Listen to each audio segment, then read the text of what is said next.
my name is Kimmy. Welcome to Glutes and Abs Challenge. Here we go. We're going to be doing everything on the floor today. Now you can grab 2 light weights or maybe 1 big heavy weight for hip bridges where you're going to be placing the weight on your hip. Just adds a little bit more resistance, so then that way you can work a little bit more into the muscles, but no weights is always an option. Okay, so here we go. Let's go ahead and get warmed up, laying down on your back first. So good old-fashioned crunches here, team. So your feet are about hip width apart, hands are on temple, elbows are wide, tuck the chin in. Let's crunch. So coming up through the shoulders, curling up. Abdominals are drawn in, especially as you lower down. Exhale as you crunch up.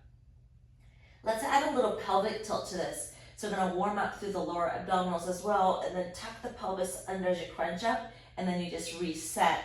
Exhale. So each time you do that little pelvic tilt, you should feel your back kind of press a lot more firmly into the ground. Exhale, lift. Inhale, lower. So working strong with your core here. Let's start to add a little leg, 90-degree knee angle, lifting and then lowering. You can always go with a single leg lift at a time versus 2 legs, so listen to your body. Exhale, lift. Inhale to lower. And we're just going to stop the knee just at the height of your hip or above your hip line, so you can come up high through your shoulders. Let's go ahead and keep the legs up, pulse your upper body, lift, lift, lift. So we're peeling the shoulder blade off, keep the chin tucked in. Should be feeling some heat already building up in your abs. Let's go ahead and hold this up, kick the legs out, out. Option to lower your head down at any time, otherwise pull the navel in, kick the leg. Option to toe tap right here. Let's go for 1 more on each side, and then go ahead and lower down. Ooh, we're ready to warm up there. All right, so let's go ahead and take our arms by our side. I usually go thumbs up position. It helps you anchor your shoulders without rounding. So thumbs up position, knees are at 90-degree angle, and we're gonna let the legs fall away from me. Pull the abdominals in, and then make sure your opposite shoulder stays down. Then we sweep it over to the other side, tip it across, double check that the opposite shoulder stays down. So we're working our abs. It does kind of turn into a little stretch, but the focus is your obliques. Your obliques are responsible for rotating and side bends. And you want to engage into those abdominal muscles. So pull your belly button in, back into the center. And now try even extending your legs or even the top leg to accentuate that work. So you're gonna lengthen, reach it away, bend, reset. If you're doing a single leg, it's just your top leg lengthening, because just a little bit more of that leverage is gonna increase your intensity. If you have back issues, stay with the bent knees throughout. The longer the lever, the harder the work. So bring it across, double check your shoulders. Are they still down? Back to the center. Oblique works, guys, oblique works. So important to work rotation through your spine. Exhale. Oh yeah.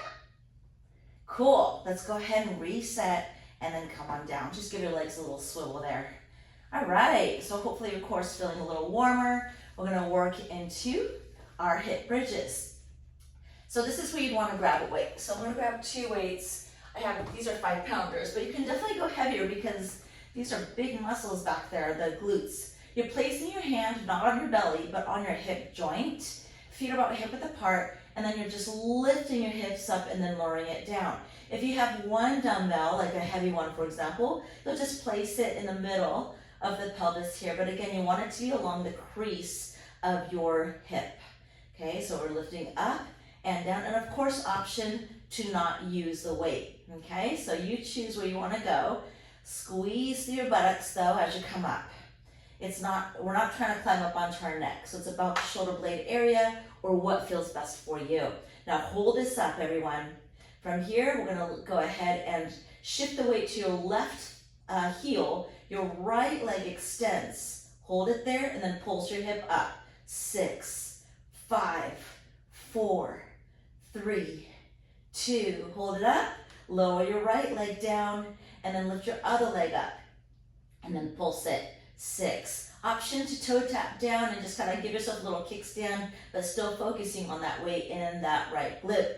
Let's lower it back down and then lift both hips up at the same time. Squeezing, squeezing, squeezing. The knees tend to roll out, so can you point it up to the ceiling?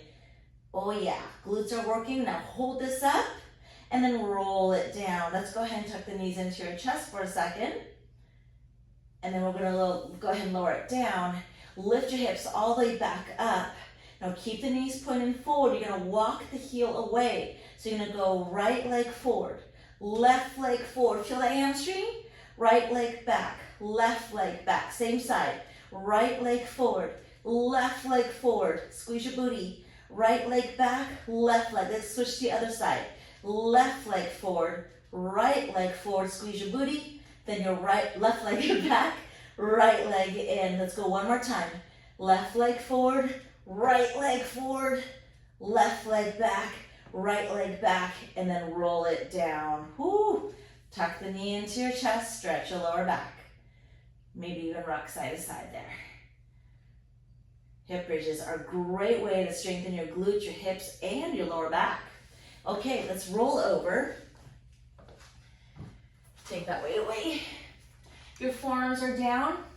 Eye gaze is forward of your fingertips. I always recommend no crossing of the fingers. Keep your forearms as parallel as possible. You can be on your knees or your toes. Pull the navel up.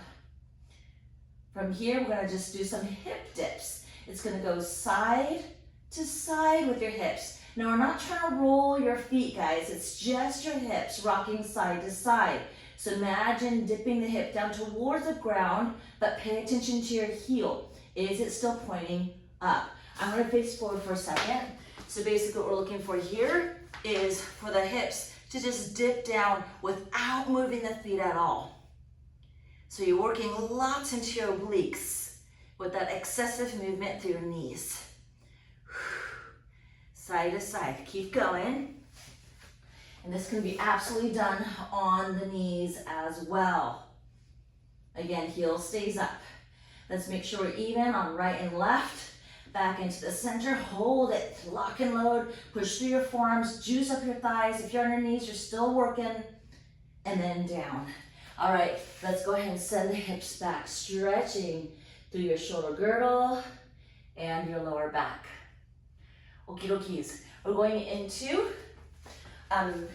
clamshells, and we're gonna do a plank with this. Move that weight out of the way there. Okay, shoulder directly above your elbow, in case you're not sending your hips back here. So we're gonna go into clamshell. Your knees are just gonna barely be in front of your body here. Hand to hip or reaching hand up to ceiling. We're gonna lift the hips to the side for a side or up for a side plank action. Let's lift the arm up. So we're gonna go out, squeeze, and then lower. Just the top leg is moving here. Lift, and then lower. And if you need to, you can stay in this nice long plank position, or you can drop to your hip and then lift your waistline and still get the same motion. You're just working a little bit here without extra work through your hip, especially if you have any hip issues. So open, squeeze, and then lower down. Cool, so we're gonna add on movement. So you're gonna lift and squeeze, then lower down. Lift and squeeze, then lower down. And if you're staying down, you still lift and then drip, drip, drop. Lower the hip, open, and then close. Team, let's go hold it up here. Take your top leg, lengthen it out, point your toe, and make circles. Make sure you're squeezing through that buttocks, squeezing through that buttocks, pushing firmly through your forearm. Reverse your circle. Whew. So it's total core and glute work. You don't have to only work one. My hip's popping. And release it down. Cool, let's do the other side. I know you're excited about that. Okay, so shoulder directly above your elbows. Again, the knees are barely in front of your hips here. Feet are together the whole time. We're lifting the waistline, so remember you can stay right here, but make sure you push. The arm is up. Otherwise, you're here lifted on the side of the leg. Open and then close. Squeeze your buttocks each time, so be aware of how you're moving. It's not about speed, it's about really getting into those muscles. Exhale, shh. Inhale. Do you feel it yet? And you're working that side plank all the way from your shoulder girdle down to your hip. Even if you're on your hip, you're still working through that entire side body there. Lift and then lower. Ready to add on? Cool, let's dip down and then rise up, squeezing. Dip down, then rise up. Being aware of the side lifting, but then pulling the front of your abs in too. So engage into the abs all the way around the torso, like you have a girdle wrapped around your torso. Exhale, shh. Inhale. Yeah, it's so important to breathe. It's so easy to stop breathing. Keep going, lifting it up. We have one more, we're gonna hold this up, squeeze, lift the leg, point the toe, and circle, circle, circle. Keeping the leg about the height of your hip. Remember, option is that hip down. You still can work, but firmly press into the side of the body. Reverse it, reverse it. Woo, I can definitely feel that. And you should feel this on the bottom hip too, right? Because you're pushing into the leg. And bring it down. Oh man. Let's go ahead and bring the soles of the feet together in front and push it away from the groin a little bit, and then we'll lean in. So it gives you a nice stretch through your hip and your lower back. So it's kind of like what's called a shell stretch, like a turtle. Relax your shoulders, stretching through your hips here. Whew. Hopefully your hips and your glutes are feeling stronger over the challenge. 15 days isn't not a lot of time, but it'll get you jump started. I will see you the next time.